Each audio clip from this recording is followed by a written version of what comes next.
तो यहाँ हमने पर्यावरण के बारे में कल पढ़ा था। आज हम पर्यावरण के बारे में अगला चरण पढ़ेंगे कि पर्यावरण जो क्लास 7 का है वह किसी भी एग्ज़ाम में निबंध में भी आता है।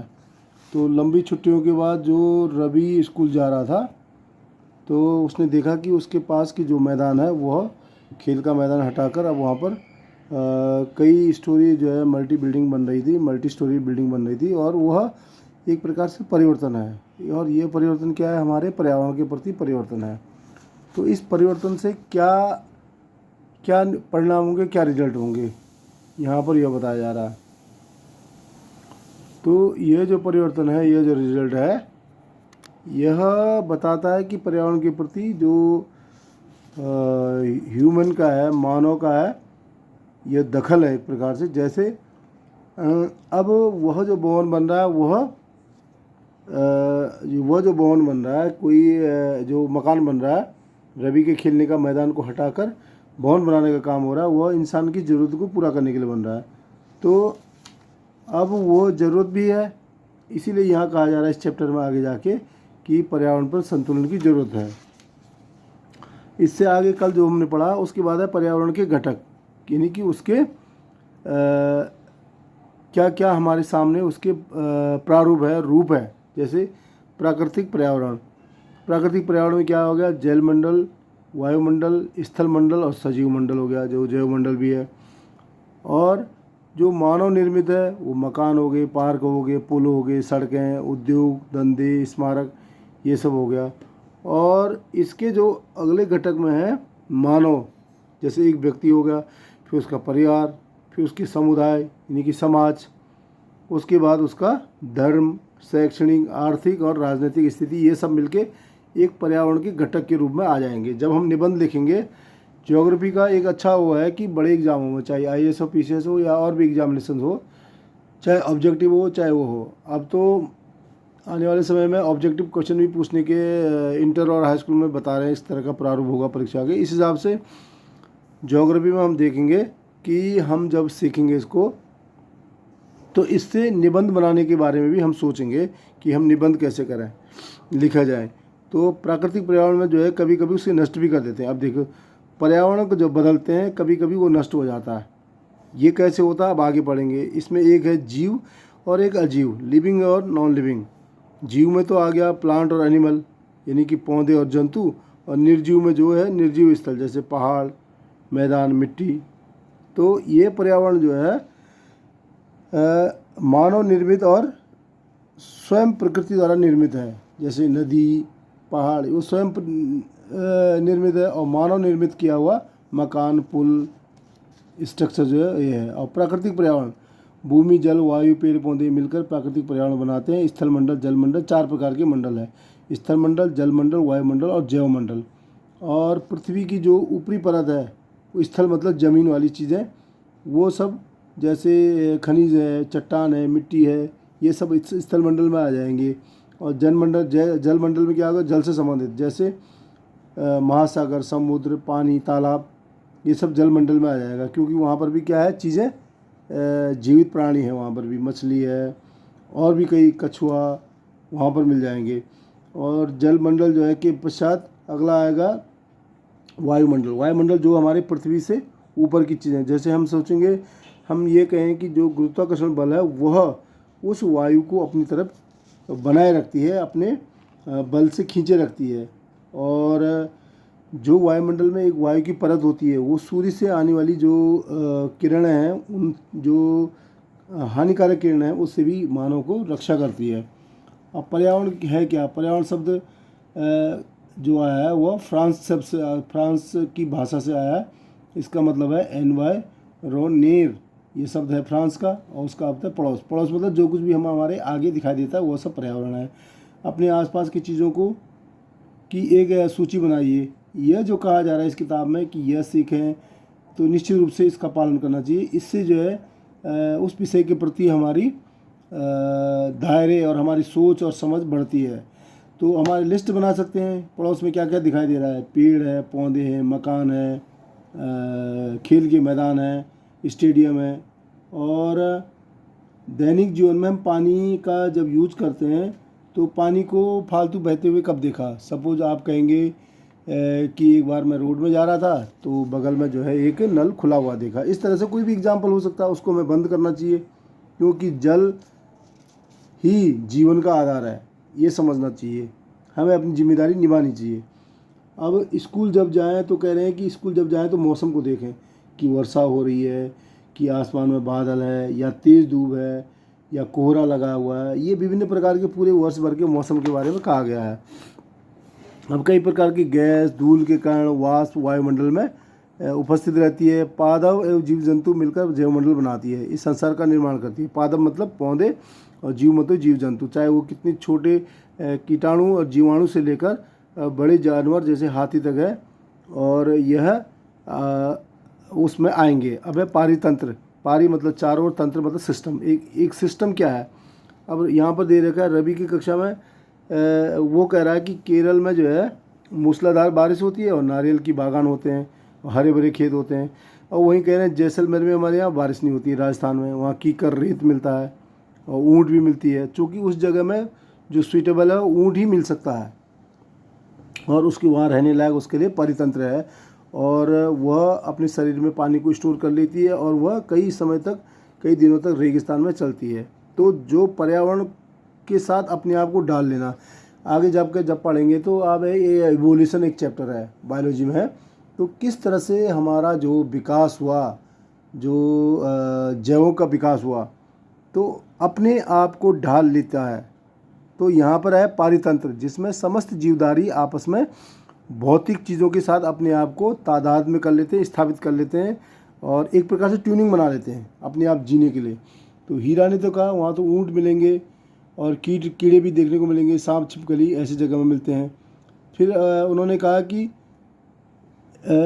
विभिन्न स्थानों पर पाए जाने वाले जीव जंतु, वनस्पति, लोगों के रहन सहन के तरीके इतने भिन्न क्यों हैं? क्या सभी एक दूसरे से संबंध रखते हैं? हाँ, एक दूसरे से भिन्न क्यों हैं? क्योंकि जैसे पहाड़ी एरिया है वहाँ की अलग स्थिति होगी, समुद्र के किनारे वालों की स्थिति अलग होगी, मैदानों का अलग होगा, और जीव जंतु, पेड़ पौधे, मानव आपस में पर्यावरण में आश्रित रहते हैं, एक दूसरे के ऊपर आश्रित है, ये नहीं कि वो स्वतंत्र है। जीवधारियों का आपसी संबंध पर्यावरण के बीच पारितंत्र का निर्माण करता है। जैसे वन है, घास स्थल है, रेगिस्तान है, पर्वत, झील, नदी, महासागर, ये एक परितंत्र हो सकता है। और यदि एक परितंत्र है, जैसे एक चित्र में 1.3 भी दे रखा है, एक ताल का परितंत्र, वहीं पर पौधे भी है और कीट भी है, समुद्री वहाँ पर जो है तालाब में पानी भी है, मेढक है और चिड़िया है, वहीं पर पेड़ भी हैं और वहीं पर हिरन है, तो वो घास खाने के लिए जानवर आती है। इस तरह से वहाँ का जो पारितंत्र है एक दूसरे के ऊपर निर्भर है। वहाँ पर खाने के लिए भी कुछ है उनके और रहने के लिए पेड़ भी है, घोंसला बनाने के लिए।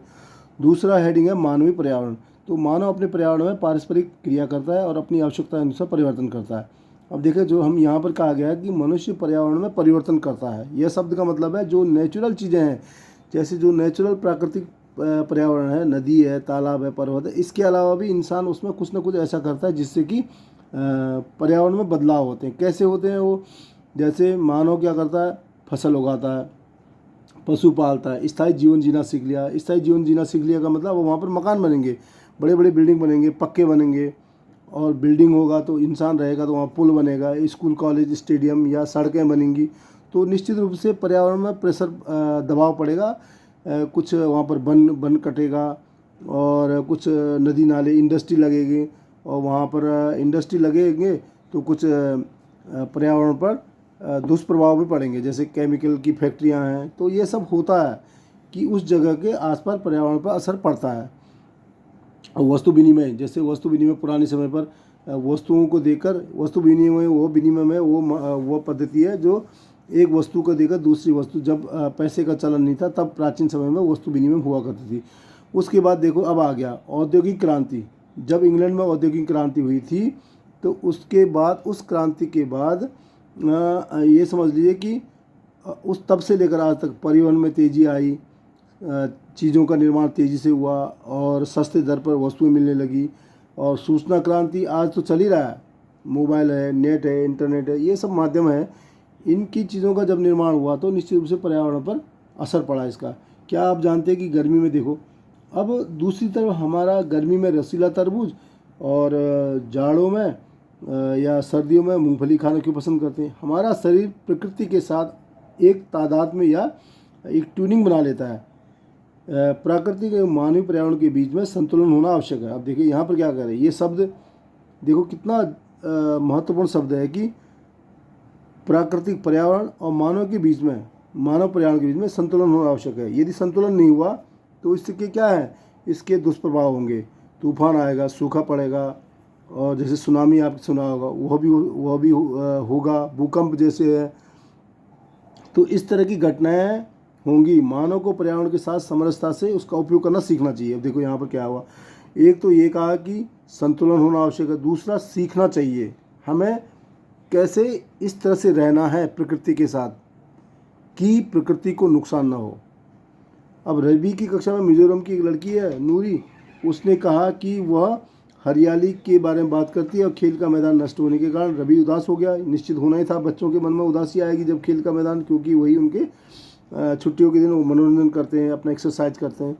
तो अब वह मिजोरम जाने की बात हो रही है। देखो यहाँ पर 3 जगह का नाम लिया, एक केरल, एक राजस्थान और एक नॉर्थ ईस्ट में मिजोरम का।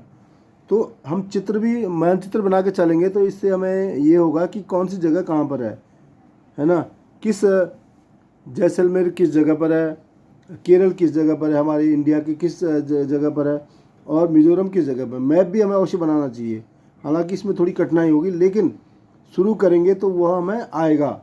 और रवि के शिक्षक ने बच्चों से कहा, देखो जब आपकी छुट्टियां होगी तो वहाँ पर आप चित्र बनाकर जैसे घर के लोगों को क्रियाकलाप बना के बैठे। इस तरह से एक छोटा सा चैप्टर था। और यह है, अब जैसे मान लीजिए यह है 1 2 3 4 5 पेज का था, 5 पेज का एक चैप्टर है।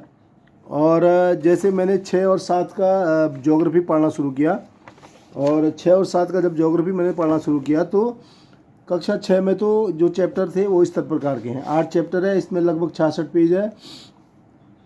इसमें है पहला चैप्टर जैसे सौर मंडल में पृथ्वी की स्थिति, फिर ग्लोब का है, फिर पृथ्वी की गतियाँ, मानचित्र, पृथ्वी के प्रमुख परिमंडल है, पृथ्वी है, और भारत के बारे में है, और भारत का जल थल वनस्पति। तो 8 चैप्टर है जिसमें 66 पेज है।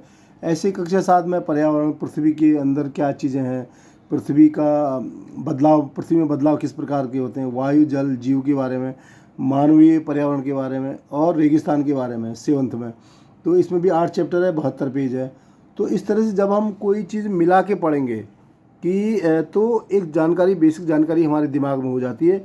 और जब हम ये पढ़ेंगे तो ये जो ज्योग्राफी है बहुत ही अच्छा सब्जेक्ट, इसलिए मैं मानता हूँ कि इससे निबंध की कभी पर्यावरण से संबंध में आएंगे तो उसको भी हमें साथ लेकर चलना चाहिए। तो अब लास्ट में है हमारा अभ्यास। जो पारितंत्र क्या है, पारितंत्र के बारे में यहाँ जो बता रहा है, जो हमारे चारों ओर दिखाई देती है वह और हमारे के बीच में वह जो स्थिति है वही हमारा पारितंत्र है। जैसे पारितंत्र में क्या आएंगे, आसपास में जैसे घास के मैदान हैं, और जो जीव जंतु हैं उनके बीच में रहने के तरीके, और वहाँ पर वो पारितंत्र में रहते हुए अपना विकास कैसे कर लेते हैं, है ना। तो ये हो गया। अब दूसरा है प्राकृतिक पर्यावरण से क्या समझते हैं। प्राकृतिक पर्यावरण जिसमें प्रकृति स्वयं अपना निर्माण करती है, जैसे पहाड़ है, मैदान है, चट्टानें हैं, भूमि है। अब है पर्यावरण के प्रमुख घटक। पर्यावरण के प्रमुख जो घटक है हमारे मानव है, पेड़ पौधे हैं, जीव जंतु है, ये इसके घटक है। मानव निर्मित पर्यावरण के उदाहरण, मानव के द्वारा जो पर्यावरण बनाया था, पुल है, स्टेडियम है, सड़कें हैं, बिल्डिंगें हैं। अब स्थल मंडल में स्थल में पाए जाने वाले, जैसे स्थल है, भूमि है, और मैदान है, और जैसे मकाने हैं, ये आ जाएंगे स्थल के मंडल मतलब स्थल में पाए जाने वाली स्थितियाँ या प्रारूप। अब जीवी पर्यावरण के 2 प्रमुख, जैव पर्यावरण के जो 2 रूप हैं वह क्या होंगे, वह है प्लांट और एनिमल, यानी कि जीव जंतु और पौधे। अब है जैव मंडल में भी यही चीज़ें हैं। जैव के मंडल मतलब एक साथ, जैसे पेड़ पौधे, जीव जंतु, कीड़े मकोड़े, सभी जो है जैव मंडल हो गया। अब फिर है ऑब्जेक्टिव टाइप के क्वेश्चन, इनमें से कौन सा प्राकृतिक पारितंत्र नहीं है। अब देखिए इस तरह का क्वेश्चन करने की अभी से हमें हैबिट डालनी होगी, भले क्लास 6-7 क्यों ना हो, कि इसमें है तो हमें बहुत ध्यान से पढ़ना होगा। जैसे मान लीजिए इसमें मरुस्थल है, ताल है, वन है, तो प्राकृतिक परितंत्र ताल और वन तो है, तो मरुस्थल नहीं है, तो इस पर हम टिक लगाएंगे। मानवीय पर्यावरण का घटक कौन नहीं है बताया जा रहा है, तो धर्म और समुदाय तो है, स्थल नहीं है। तो इस तरह से हमें यह क्वेश्चन आंसर बनाने की अभी से हैबिट डालनी चाहिए, लिख कर करें। जब एक क्वेश्चन को बार बार लिख कर करेंगे, अब जैसे एग्ज़ाम सेंटर में हम बैठते हैं तो हमें लगता है कि उस समय जो एग्ज़ाम सेंटर का माहौल होता है उससे ये लगता है कि यह भी हो सकता है, इस तरह से जो कन्फ्यूज़न है हमें दूर तब होगा जब हम इसको अपने हाथों से करेंगे। तो इस तरह से मैं जब इस चीज़ को पढ़ता हूँ तो मैं इस तरह से पढ़ता हूँ कि ये ज्योग्राफी के साथ साथ एक ज्योग्राफी का ऑप्शनल भी बन जाए, या ज्योग्राफी में कल के दिन कोई पीएचडी कर रहा है या टीचिंग लाइन में जा रहा है वह भी इसको अच्छे से पढ़े, या ज्योग्राफी में कल के दिन सिविल सर्विस के पीसीएस आईएएस के एग्ज़ाम देने हैं वो भी बेहतर तरीके, या हाई स्कूल इंटर में जो भी है हम इस विषय को पकड़ रहे बनी रहे और अपनी संपूर्णता में हम पढ़ें। अब लास्ट में बात आती है इसकी नोट्स। तो जब नोट्स बनाने की बात आएगी तो नोट्स में हम पहले पढ़ेंगे पर्यावरण। पर्यावरण क्या है, फ्रांस में जैसे फ्रांस की भाषा में क्या पर्यावरण का मतलब पड़ोस, मतलब जो कुछ हमें सामने दिखाई दिए वही पर्यावरण है। अब पर्यावरण में कौन कौन चीज़ें हैं जो एक दूसरे पर आश्रित है, मानव, पेड़ पौधे, जीव जंतु, और ये भी एक दूसरे पर आश्रित होते हैं। उसके बाद है पारितंत्र। पारितंत्र क्या है, फिर से वही चीज़ है, पेड़ पौधे और जीव जंतु। अब इनमें कौन कौन है, वन, घास के मैदान और रेगिस्तान हैं, झील, पर्वत, नदी, महासागर। उसके बाद है इसकी रवि के बारे में एक घटना दे रखी है कि वो मैदान बाद में भवन हो जाता है, भवन बन जाता है, मल्टी स्टोरी बिल्डिंग, और रवि उदास हो जाता है। तो बिल्डिंग बनाने का कारण हमें क्या है, ये पर्यावरण पर हमारा बदलाव हो गया। अब जब यह बदलाव है तो इससे क्या होगा, पेड़ कटेंगे, फिर सीमेंट की दीवारें बनेंगी, फिर वहाँ पर जो बच्चों का खेलने का है वो खेल नहीं पाएंगे, वो एक्सरसाइज नहीं कर पाएंगे। तो कुछ मकानें बनेंगी वहाँ पर, उसके बाद हमें नालियाँ बनानी पड़ेगी, इससे दबाव पड़ेगा पर्यावरण पर। लेकिन यहाँ पर इसी चैप्टर में दो बातें कही गई कि संतुलन बनाना आना चाहिए पर्यावरण के साथ, और सीखना चाहिए कि हम कैसे बिना नुकसान पहुँचाए हुए अपना विकास भी कर सकें। फिर है मानवीय पर्यावरण। मानव पर्यावरण मतलब जो मानव निर्मित करता है अपनी तरफ से, तो जो आवश्यकताएं बड़ी उसकी पूर्ति के लिए हमें स्वयं उसके उपयोग करना सीखना चाहिए। अब जो नोट्स वाली बात फिर से मैं कह रहा हूँ, इसमें क्या है, जैसे पशु पालना, स्थायी जीवन, पहिए का आविष्कार हुआ, वस्तु विनिमय हुई, व्यापार हुआ, फिर औद्योगिक क्रांति के बाद बहुत बड़ा परिवर्तन हुआ। ये उद्योग की जो क्रांति है वह बड़े पैमाने पर चीज़ों का उत्पादन करने लगा, और परिवहन तंत्र आया जैसे ट्रेन और एरोप्लेन, सूचना का क्रांति जैसे मोबाइल है, नेट है, आजकल इंटरनेट का युग है। तो प्राकृतिक पर्यावरण और मानव पर्यावरण में संतुलन को सीखना होगा। इस अध्याय में जो दो शब्द मैंने महत्वपूर्ण पाया कि हमें सीखना होगा, पर्यावरण के साथ संतुलन बनाना हमें आना चाहिए। फिर इसमें देखो एक जगह पर आया पर्यावरण दिवस के बारे में आया, और इस प्रकार प्रश्न के उत्तर। तो हमें पर्यावरण के बारे में संपूर्ण जानकारी होनी चाहिए। इस जानकारी से हमें क्या होगा कि निबंध हो या इसके बारे में कोई क्वेश्चन आंसर हो, कोई भी कंपटीशन एग्ज़ाम हो या टीचिंग लाइन में जब जाना हो, हम इसको लिख सकें। और यह कब आएगा, अभ्यास से। अब देखें 6 और 7 में तो ज्योग्राफी में छोटे छोटे चैप्टर हैं, 2-3 पेज के, 4 पेज के, 5 पेज के, और ये इंटरेस्टिंग है क्योंकि हमारे चारों तरफ घटित होने वाली चीज़ें हैं। इस तरह से इसको निबंध में भी प्रयोग कर सकते हैं, ऑप्शनल भी ज्योग्राफी रख सकते हैं, सिविल सर्विस में, पीसीएस में, आईएएस में, किसी भी एग्ज़ाम में, और ऑब्जेक्टिव टाइप भी इसी में बनेगा, लेकिन इसका अभ्यास से होगा। और बाद के वीडियो में हम क्या करेंगे, इस पर क्वेश्चन आंसर लिखने का भी हम प्रैक्टिस करेंगे। धन्यवाद।